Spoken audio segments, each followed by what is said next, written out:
Dobar dan. Iz Ljubljanskega studia 136, to so Vesti. Moje ime je Žiga Žnidarčič. Dragi gledalke, dragi gledalci, zmenimo se kar na začetku. Dovolj poslušati nobenih pripomb, lega, shujšal je, lega, kako je zanemarjen, lega, kako je zmatran. Danes sem 28. dan na Škofeljci. Grem vsak let na detoksikacijo, ampak ni tako, kot je bilo včasih, odkar ni več rugla. Včasih, ko je vsekel delirium tremens, je v letu rugali in sva skup miši lovila.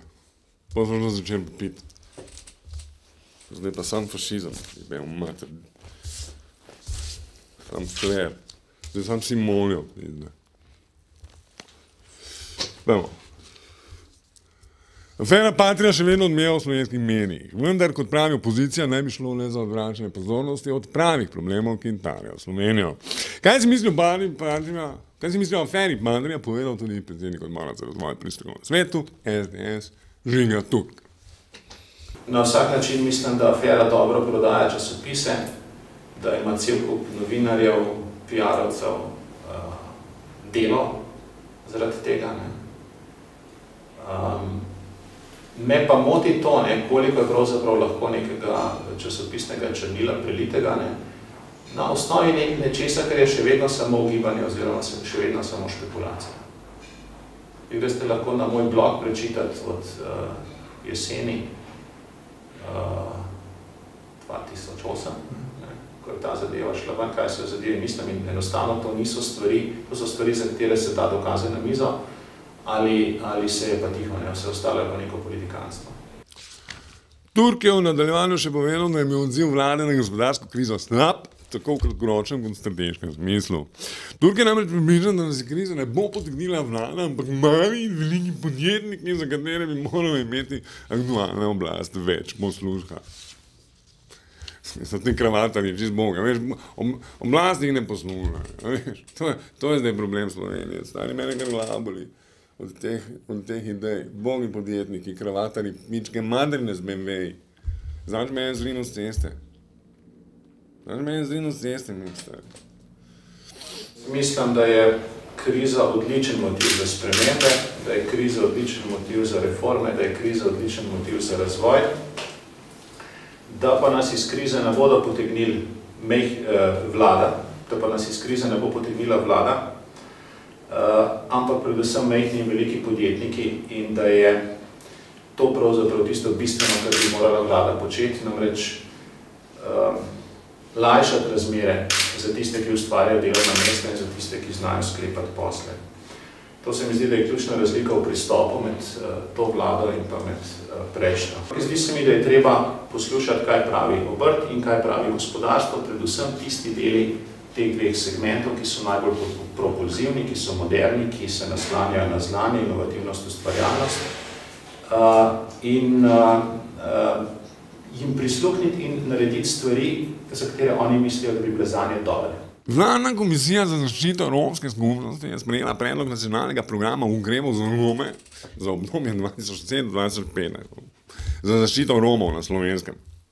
Slovenski cigani, redimo kurcu kurac, je v redu, rabe zaščito, rabe zaščito.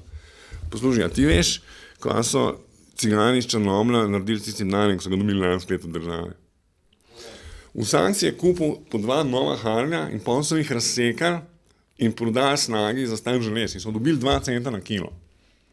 Jaz sem za svojega dobil 1 cent na kilo. Štegaš? Ko je povedal minister za šolstvo in šport Igor Lukšič, pa ne bi bila klima dobra, tako župani kot predstavniki Romov in ministrstvo, pa ne bi se zavedali, da gre za resen napor, da se stvari premaknejo. Klima je dobra, tako župani kot predstavniki Romov in predstavniki ministrstv so zadevo zagrabili, vidijo, da gre zdaj za en resen napor, da se stvari premaknejo. Tudi sicer ocenjujem, da se je v Sloveniji klima nekako dozorela, da naredimo v naslednjem letu dveh premike, tako na področju reševanja in urejanja romskih naselij, kot bolj večji napor pri izobraževanju, vključevanju otrok v vrtce, tudi dopolnjevanju infrastrukture, ki je potrebna v romskih naseljih, tako da se mi zdi, da bo šla stvar naprej. Tudi predsednik Zveze Romov Slovenije, Jožo, zdaj imajo cigani predsednika, ne? Ja, že nekaj časa. En maček je, en muc. A imajo tudi blagajnika, no to brat videl, cigana z blagajno. Zelo normalen ti. Ti ne zavedaš stopinnosti situacije, v kateri se nahajamo. Leta 2009. Zdaj si samo še predstavljati, da enemu ciganu en drug cigan streže. Tudi predsednik Zveze Romov Slovenije, Jožo Kolar Muc, je posebej izrazil zadovoljstvo s programom, kljub temu pa meni, da bo treba nekatere stvari še dograditi. Jaz moram reči, da so moje kritike bile na mestu, zakonodaja, ki je določila pripravo nacionalnega programa, so bile zelo jasne. Jaz sem samo na to opozarjal, kar je zakonsko določeno in kar se mora v tem času narediti in na kakšen način. No, danes smo dobili verzijo nacionalnega programa, ki vsebuje nekatere pomembne rešitve. Tudi na sami vladni seji smo ugotovili, da je sicer potrebno nekatere stvari še nadgraditi in je potrebno dati tudi vsebino, ki je pomembno za reševanje romske tematike. Generalno gledano je program narejen, ima neke temeljne osnove. Torej, vsi skupaj smo se tukaj strinjali, da bomo analizirali tudi stanje v preteklosti, kaj se je na podlagi bivšega programa, tudi bi rekel nekako ministrskih programov, ki so bile sprejeti, realiziralo in potem seveda z analizo tega stanja bomo ugotovili, kaj je potrebno dodati kot določeno vrednost temu, kot dodatno vrednost temu nacionalnemu programu. Študentska in dijaška organizacija sta podprli delavske demonstracije napovedane za 28. november, hkrati pa sta pozvali študente in dijake k udeležbi na njih. Kot je povedala predsednica ŠOS Katja Šobah, je prišel čas, ko je potrebno glasneje opozoriti na neposlušnost in samovoljo od države. Tako je. Glasno treba opozoriti, da je namerno. Kdaj je nazadnje zagorela kakšna šola v Sloveniji? Zdaj v parlament gorel! Bo kurac, je. Nazadnje je gorela gimnazija Šubička 62 leta smezgal. Prišel je čas, ko je potrebno glasneje opozoriti na neposlušnost in samovoljo predstavnikov države na področjih, ki se dotikajo vseh, predvsem mladih, dijakov in študentov. Zato študenti podpiramo zahteve Zveze svobodnih sindikatov Slovenije po zvišanju minimalne plače delavk in delavcev na 600 evrov neto. Poleg tega pa je država dolžna zagotoviti ustrezno raven minimalne plače in socialni okvir, ki omogoča dostojno življenje. Slovenija, Slovenija, Slovenija, kulturac. V petek se je v Veliteju Kavarni Uniju nadela premiera predstave Moskva v Petuški, avtorja Benedikta Jerofeja. Ti to predstavo poznam, to moj brat igral. Spomnim, sem ga po vajah mogel vsak dan nositi domov. Čisto smo go znali. Tako ne bi bil igrati. Roman je dramatiziral Primož Ekart. No, ta prav. Ekart. On bi rad bil pijanček, veš, na ženo tako, sam se ne upa. Ki je povedal, kakšna razlika med predpremiersko publiko in premiersko publiko.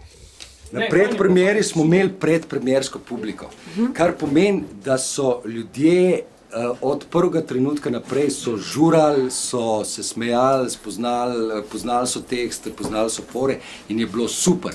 Res krasno smo se odzivali in smo bili čisto presenečeni. Ne? Kar se pa danes tiče, premierska publika je pa taka, kot premierska publika zategnjena, ne? A veš, ampak predstava je bila za moj okus zelo boljša kot včeraj, ne? Ampak zdaj smo preživeli to premiersko publiko, zdaj nam noben več nič ne more. Po 2 vrčkah этого koktejla, človek tak poduhovljeni, da vi možete pristopiti k njemu in cijele pol ure pljuvati vam ksih s razdalji pol metra in on vam ne reče ni bef, ni bef. Žive veja!